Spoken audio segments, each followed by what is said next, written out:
Well, reporting on tariffs has become something of a regular occurrence. Since Donald Trump returned to the White House in January, we've seen a series of trade tariffs announced against several countries and products, and many of them paused or rolled back later. In the latest announcement, the president has taken aim at the EU. Posting on Truth Social, he said, "The European Union, which was formed for the primary purpose of taking advantage of the United States on trade, has been very difficult to deal with. Our discussions with them are going nowhere. Therefore, I'm recommending a straight 50% tariff on the European Union starting on June the 1st, 2025. He also found some issues closer to home, stating, "I have long ago informed Tim Cook of Apple that I expect their iPhones that will be sold in the United States of America will be manufactured and built in the United States, not India or any place else. If that is not the case, a tariff of at least 25% must be paid by Apple to the US.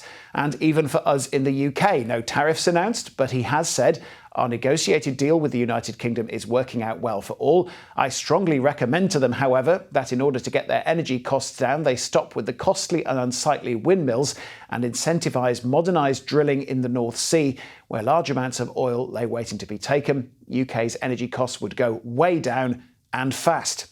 So there's a lot to take in there. Let's take a look at what we've seen and what it might mean for us here in the UK. I'm joined by Sarakshi Rai, who is a political reporter for The Hill in Washington, DC, and Marco Forgione, who's Director General of the Chartered Institute of Export and International Trade. Thank you very much, both of you, for joining us here at ITV News. Sarakshi, first of all, can I just ask you, looking at Apple, can the president actually enforce a tariff on one company, potentially one product in the United States? He can. He is the president of the United States, and it is his executive purview to do whatever he wishes. Obviously, there will be lawsuits and court challenges if he does decide to do that. But he has had a very touchy relationship with Apple CEO Tim Cook. He praised him shortly after his inauguration, but then on his recent trip to the Middle East, really went after him because he found out that Apple was decided to kind of offshoot some of the tariff costs imposed on China by his administration by making those iPhones in India and importing some parts from Vietnam. Now, let's not forget, all analysts have told us that if the iPhone was to be fully made in the United States, the cost of that average iPhone would go up from $1,200 to anywhere between $1,700 to almost $3,500. So that's a huge cost. And Apple has said that it doesn't foresee it moving its operations to the US anytime soon, but they're trying to navigate this new changing landscape as swiftly as they can. And it should be said that it's not like there is a big American-made manufacturer that people can go to instead, that the big rival to Apple is Samsung. They're not made in the US either. Yeah, and he's really got a bee in his bonnet about this new manufacturing deal to build iPhones in India. This is something he's kind of talked about last week as well, and has continued to talk about this week. He's really obsessed with the idea of bringing more jobs back. He touted Apple's billion-dollar investment in the U.S. industries while he was in the Middle East, but then went on to see the Apple announcement about making iPhones in India, and he's really opposed to that. He doesn't want it to come across as those American jobs are now being moved to India because of cheaper labor costs. He 100% wants to show that all of the companies and all of the tech CEOs are kind of bringing manufacturing back to the US and bringing jobs back to the US. And that's been kind of the focus of some of his trade deals as well. Before he announced it, he was really focused on the car manufacturing industry, and he went after Canada and Mexico over it as well. So this is definitely going to be an interesting battle to follow. Marco, if I can turn to you for a moment. If this does happen, let's assume for a moment that it does, what would this mean for Apple? They can't just up sticks and move everything back to the US overnight. Well, Apple has already responded to the pressure that's been applied. They've moved an awful lot of their production out of China. iPads and the iWatches moved to Vietnam. The intention is to set up, as has been identified, the iPhone production into India. But the access into the US market, as was just being discussed, is not going to be easy. You can't just recreate and restructure entire supply chains and component manufacturing from one territory to another. It takes many years of investment and supply chain reorganization to really be able to build the iPhones in the US, and there's a cost implication to that. But the primary route that President Trump is taking is that very much America first. He wants to see a clear commitment from all businesses that are going to bring manufacturing into the United States. A lot have done that already. And for Apple, it may be that they won't be able to shift manufacturing for the iPhone to the US, but we'll have to make commitments in other areas to build and develop and grow jobs within the United States. Because President Trump is looking for a deal, and he's looking for the best deal that he can achieve for the US. And if Tim Cook and Apple were to come forward with alternative suggestions around investment and developing jobs in the US, there may well be a deal to be done around tariffs for that market access into the US for iPhones. Let's just talk about what we've heard on the EU for a moment, because there was an interesting part of that quote on Truth Social that stuck in my mind. This is saying the EU was formed for the primary purpose of taking advantage of the United States on trade. Is there any truth in that? Well, certainly President Trump and a number of his team and advisors have a real bee in their bonnet about the EU.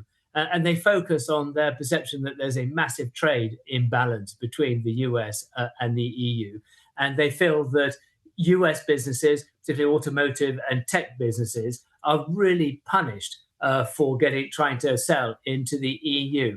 And there's a very determined approach now to address what they perceive to be that inequality. The reality is that the US and the EU are some of the world's largest trading partners, over $1 trillion of trade between the US and the EU, with a view from President Trump that the EU takes advantage of its position and doesn't provide fair market access into the EU. So I can absolutely feel certain that although the 50% tariffs, I think, are part of exerting pressure while the negotiations are ongoing, that there will be tariffs imposed on the EU and that there will be commitments having to be made within the EU with regards to their procurement and where they're sourcing key elements, key components, key commodities, particularly liquefied natural gas. So the question is not so much whether there will be tariffs, but how high they are and how they're enforced, I suppose. Obviously, for us here in the UK, we're not in the EU anymore, and we've had separate negotiations with the White House. Could this tariff that's been threatened against the EU, is this a bad thing for us? Could this potentially be a good thing for us? In the short term, it's bad for everybody because undoubtedly, if this continues, there will be tit-for-tat retaliation from the EU. They've already polished off their initial package of retaliatory tariffs and will probably be considering what else they can do as a result of the announcements today. So if tariffs are imposed, I think we can be certain that the EU will respond. And that's not good for anyone. The global economy, which is already in a fragile state, will be put under even greater pressure. And for the United Kingdom, the issue is that we have highly integrated supply chains with the EU.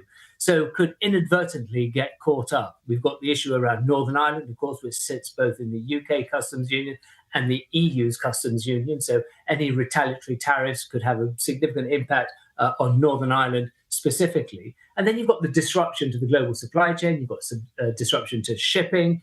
All of it causes disruption. However, certainly for key industries, automotive, UK competes in the US market in the luxury car market sector, and our key competitors there are EU-based manufacturers. So to have an advantageous agreement with the US, specifically in automotive, does give the UK a huge competitive advantage. To put it in simple terms, if it came down to a choice for an American consumer between, say, a Jaguar or a BMW, it might make a Jaguar more competitive.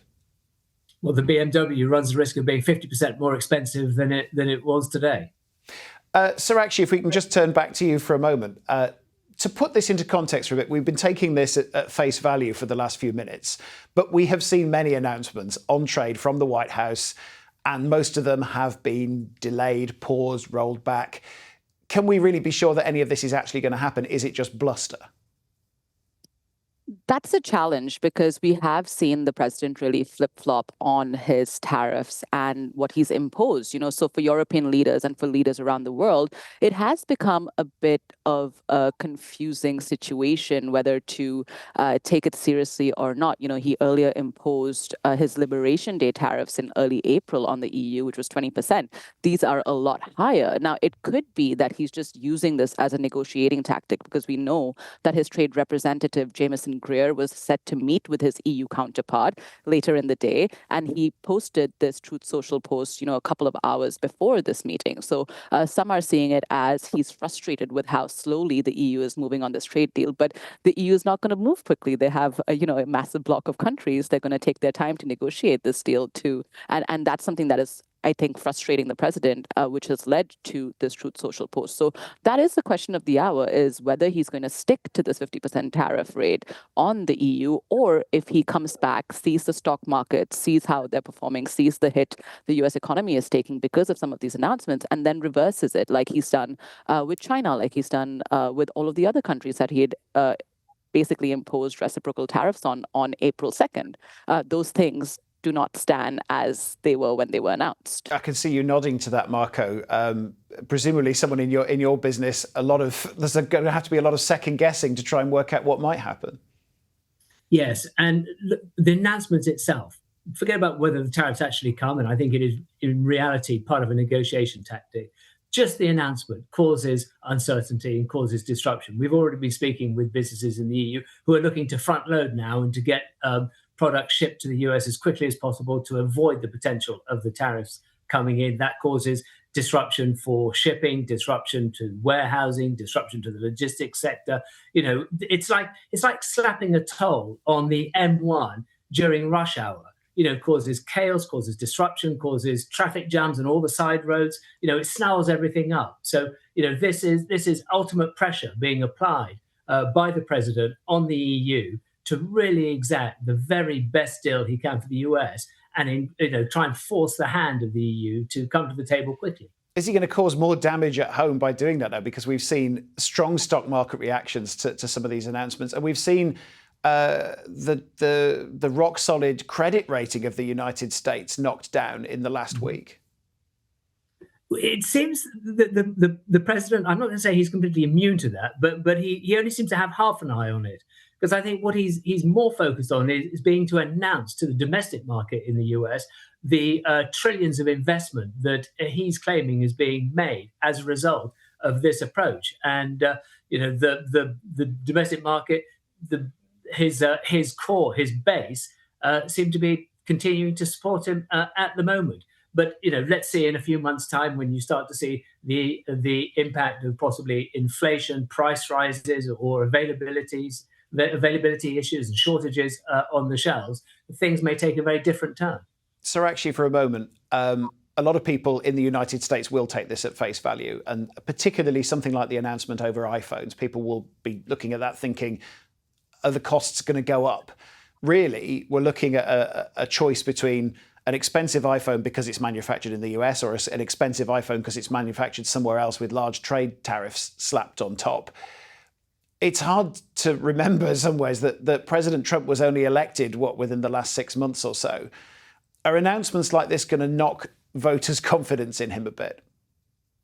They very well might. We did see that once those reciprocal tariffs were announced and the stock market took that massive hit, the bond market took a hit. We saw the cost of living index go up. We saw all of these indicators that a recession was imminent. We saw all of these warnings, especially the downgrading of the credit rating of the United States. We did see his approval rating tick down 2 points. It was at a high when he was inaugurated in January 20th, and we've seen it steadily tick down because of some of the trade and tariff announcement repercussions and the perception that life was about to get a lot more expensive for regular Americans. Now, the White House has consistently pushed back on that. They've said that it's a small-term pain for long-term gains. That's the messaging they've continued to try and push to allay some of the fears of regular Americans who think that, this is all going sideways, that life is about to be a lot more expensive in the States.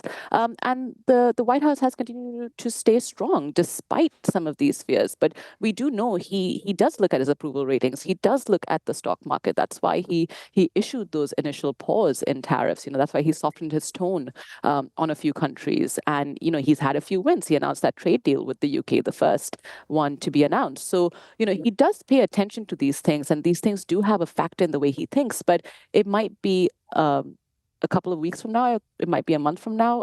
Who's to say? That's the question of how long he will ignore some of these fears that Americans have because of this fear of a higher cost of living. And it should be said for us here in the UK, a post-Brexit trade deal has been something quite high on the agenda with the US for some time. I just want to finally have a little look at what the future might hold, insofar as we can guess it. Marco, given the kind of rapidly changing announcements we've seen from the US, is there going to be an element of the boy who cried wolf? Are other countries, are other people in business going to stop paying attention, or can they not afford to? On the whole, they can't afford to. So we know that there are a lot of countries who are lining up, who are trying to secure better trading arrangements with the US to tackle the issue of the tariffs. It is the largest consumer market in the world. The value of access to the US market is immeasurable. But we have to understand that this is a long-term project. What the president is trying to do is to very deliberately unpick the global multilateral system. And the focus is on trying to force those bilateral arrangements, those bilateral agreements, to really shift what President Trump feels as being a system that is developed to the negative benefit of the US. So they won't be buffeted by short-term impact. They are looking very deliberately at the long term and how they can reshape to the benefit of the US. Now, nothing is without consequences, and we're seeing already the different trading relationships emerge. Certainly, if you look at the conversation between Canada, the UK, the US, and others, the UK signing the largest free trade agreement with India. Actually, things are very fluid within the global trading system at the moment. And I'm not saying it's an entirely high-risk game that is being played, but there's no absolute guarantee that this will be successful. But within that, looking specifically at the UK, we are well placed, both having a free trade agreement and negotiating and securing a better deal with the EU just this week, securing the first trade agreement with the US, and securing the India trade deal, and having acceded to CPTPP, the Southeast Asia, South America trading bloc. I think actually the UK is really well placed to navigate these choppy waters. And so actually, finally, that might sum up the situation in the UK. But as many American politicians over the years have discovered, at the end of the day, it comes down to the money in people's pockets, whether they feel better off than they did 4 years ago. Is it just as simple as, if in a few years the American public feel that they're better off, it's worked, and if they don't, it hasn't? I mean, there's a reason why the president talks about the price of eggs, the price of gas. He said recently that the gas prices this holiday weekend here in the US were it's at its lowest ever. I mean, there's a reason why he focuses on things like that, because he knows that's why he was elected into office, because people were annoyed at inflation levels. They were upset at the cost of living. And so these are all things he has to take into his calculations when doing some of these things. But also, let's not forget, the UK deal came at a time for the president that was crucial, because he had not secured any deals. He was starting to see lower approval ratings. The stock markets were tumbling. And there was this sense that, it was all talk and no game, because he kept saying that all of these trade deals were being negotiated and nothing had come to light yet. So the UK deal, when it was announced, came and really gave him a boost, saying, oh, look, I'm actually getting things done. I'm actually getting things to work for the United States and work in our favor. We're not getting ripped off anymore. And that's something the president is going to have to continue to show. He's going to have to continue to sign those trade deals, because, sooner or later, Americans are going to start wondering, well, where are these trade deals you're talking about? And why is our cost of living getting even more expensive than it was? That's not what America can do for us, but what we can do for America, possibly. Marco and Sarakshi, thank you very much for joining us. It's been really great to hear your thoughts on this. Thank you very much.